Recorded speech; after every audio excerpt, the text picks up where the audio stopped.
मसीह में मेरे प्रिय भाइयों और बहनों, सबको जय मसीह की। आज मैं बात करूंगा कि कैसे हम अपने बीमारी से चंगाई पा सकते हैं और अंत में आपके लिए बड़े बोझ के साथ प्रार्थना की जाएगी। तो संदेश को पूरा सुने। प्रियों, आज जब मैं आपके सामने खड़ा हूं तो मैं केवल शब्दों से बात नहीं कर रहा हूं। मैं उस गहरी पीड़ा, उस असहनीय दर्द और उस निराशा को महसूस कर रहा हूं जो बीमारी के कारण आपके शरीर और आत्मा में है।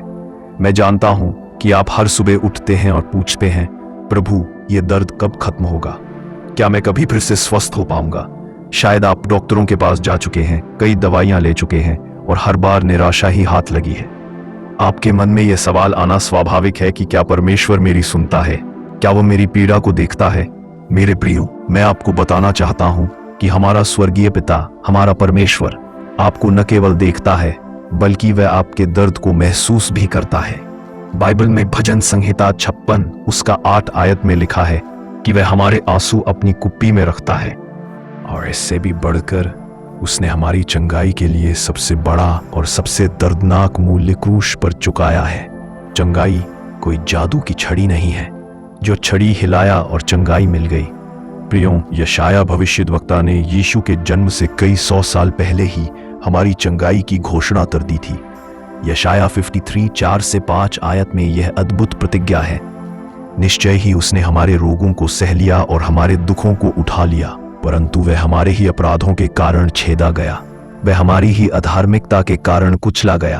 हमारी शांति के लिए उस पर ताड़ना पड़ी और उसके कोड़े खाने से हम चंगे हो गए हैं। इस वचन पर ध्यान दीजिए, उसके कोड़े खाने से हम चंगे हो गए हैं। इसका मतलब है कि जब यीशु को कोड़े मारे गए, जब उसके सीने पर भाले से मारा गया, उसके सिर पर कांटों का ताज पहनाया गया और उनका लहू पानी के बूंदों जैसा टपक रहा था, तो उस समय उसने हमारी बीमारी का बोझ अपने ऊपर ले लिया। चंगाई एक ऐसी सामर्थ है जिसके लिए आपको उनसे मांगना पड़ेगा, क्योंकि यह आपका अधिकार है जिसे यीशु ने आपके लिए खरीद लिया है। प्रियों, चंगाई एक बीज की तरह है जिसे विश्वास की मिट्टी में बोया जाता है। इसे पाने के लिए हमें 3 महत्वपूर्ण कदम उठाने होंगे। नंबर 1, मन में विश्वास को मजबूत करें और संदेह को निकाल फेंके। चंगाई पाने की सबसे बड़ी बाधा संदेह है। शैतान हमारे कानों में फुसफुसाते हुए कहता है, यह बीमारी बहुत बड़ी है, परमेश्वर तुम्हारी नहीं सुनेगा। तब हमारे मन में संदेह पैदा होने लगता है। लेकिन यीशु ने कहा है, विश्वास करने वाले के लिए सब कुछ संभव है। क्या आप कर सकते हैं? अपनी भावनाओं पर नहीं बल्कि परमेश्वर के वचन पर विश्वास करें। जब दर्द सताए तो घोषणा करें, यीशु के घावों से मैं चंगा हो चुका हूं। उस औरत की तरह विश्वास करें जिसने केवल यीशु के वस्त्र का किनारा छूने का साहस किया और तुरंत चंगी हो गई। नंबर 2, क्षमा करें और क्षमा मांगे। प्रियो, बाइबल सिखाती है कि हमारी आत्मिक स्थिति का सीधा संबंध हमारे शारीरिक स्वास्थ्य से है। जब हमारे जीवन में कोई अनसुलझा पाप या कड़वाहट होती है तो यह चंगाई के बहाव को रोक सकती है। याकूब 5:16 कहता है, तुम आपस में एक दूसरे के सामने अपने पापों को मान लो और एक दूसरे के लिए प्रार्थना करो जिससे तुम चंगे हो जाओ। क्या आप कर सकते हैं? अपने हृदय की जांच करें। क्या आपने किसी को माफ नहीं किया है? क्या आपके जीवन में कोई गुप्त पाप है? आज यीशु के सामने ईमानदारी से आए।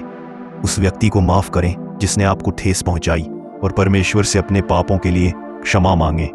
क्षमा और पश्चाताप आत्मा को शुद्ध करते हैं और चंगाई के लिए रास्ता खोलते हैं। नंबर 3, चंगाई की घोषणा करें। प्रियों, चंगाई सिर्फ महसूस करने की बात नहीं है, यह बोलने की बात भी है। रोमियो 10:10 कहता है कि हम मुंह से अंगीकार करके उद्धार पाते हैं और चंगाई भी उद्धार का ही एक हिस्सा है। क्या आप कर सकते हैं? नकारात्मक शब्दों का प्रयोग बंद करें। मैं बहुत बीमार हूं या मुझे कोई ठीक नहीं कर सकता, ये शैतान के शब्द हैं। अपने मुंह से कहें, बीमारी की कोई शक्ति मुझ पर नहीं है। यीशु मसीह के नाम से मैं पूर्ण स्वास्थ्य और चंगाई को स्वीकार करता हूं। बार बार घोषणा करें। आपका मुंह आपके विश्वास का हथियार है। मेरे प्यारे भाई बहनों, अब समय आ गया है कि आप अपनी लाचारी को परमेश्वर के सामर्थ्य से बदल दें, अपने दर्द को एक प्रार्थना में बदल दें। आज मैं आपको विश्वास दिलाता हूं कि यीशु आपके बिस्तर के किनारे खड़ा है। वो अपनी प्रेम भरी आंखें आप पर टिकाए हुए है। उसकी हथेली आपके माथे पर है। बस अपना हाथ उसकी ओर बढ़ाएं। आमीन।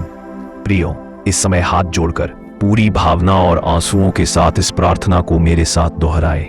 हे मेरे प्यारे स्वर्गीय पिता, आज एक टूटे हुए दिल और थके हुए शरीर के साथ तेरे चरणों में आता हूं। मैं बहुत थक गया हूं प्रभु। मेरा शरीर दर्द से चूर है और मेरी आत्मा निराशा से घिर गई है। मेरे पास अब और सहन करने की शक्ति नहीं बची है। यह बोझ बहुत भारी है प्रभु। यह दर्द मुझे सोने नहीं देता, यह मुझे मुस्कुराने नहीं देता। मैं तुझसे मांगता हूं, हे दयालु पिता, मेरी पीड़ा को देख। मुझे पता है कि तू देखता है, क्योंकि तूने मुझे बनाने में अपना समय लगाया। प्रभु यीशु, मैं तेरे घावों की ओर देखता हूं। मैं जानता हूं कि तूने मेरे पापों और मेरी इस बीमारी के लिए क्रूस पर कीमत चुकाई। तूने मेरे लिए कोड़े खाए। मैं आज उस प्रतिज्ञा को दोहराता हूं यीशु। हे परमेश्वर, मैं आज अपने हृदय को तेरे सामने खाली करता हूं। अगर मेरे जीवन में कोई कड़वाहट है, कोई पाप है, कोई संदेह है, तो मैं सब कुछ त्याग करता हूं और तुझसे भी क्षमा मांगता हूं। मेरे हृदय को शुद्ध कर, मेरे मन को शुद्ध कर। पवित्र आत्मा, तू चंगाई की आत्मा है। मैं तुझसे मांगता हूं कि तू अभी इसी क्षण मेरे शरीर के उस हिस्से को छू ले जहां बीमारी है। इस कैंसर को मैं आज्ञा देता हूं कि मेरे शरीर को छोड़ दे। इस असहनीय दर्द को मैं तुझे मसीह के नाम से दूर होने की आज्ञा देता हूं। मेरी नसों में, मेरी हड्डियों में, मेरे हर अंगों में यीशु मसीह के नाम से स्वस्थ हो जाओ। पिता, मैं विश्वास करता हूं, मेरे पास कोई दवाई नहीं है, कोई डॉक्टर नहीं है, लेकिन मेरे पास तू है और तू महान चिकित्सक है। प्रभु, मुझे पूरी रीति से चंगा कर कि मैं तेरे नाम की महिमा कर सकूं और हर कोई जान जाए कि तू ही वह परमेश्वर है जो आज भी चंगा करता है। मैं तेरी अद्भुत शांति को, तेरी पूरी चंगाई को और तेरे प्रेम को अपने जीवन में स्वीकार करता हूं। यीशु के नाम, आमीन, आमीन और आमीन।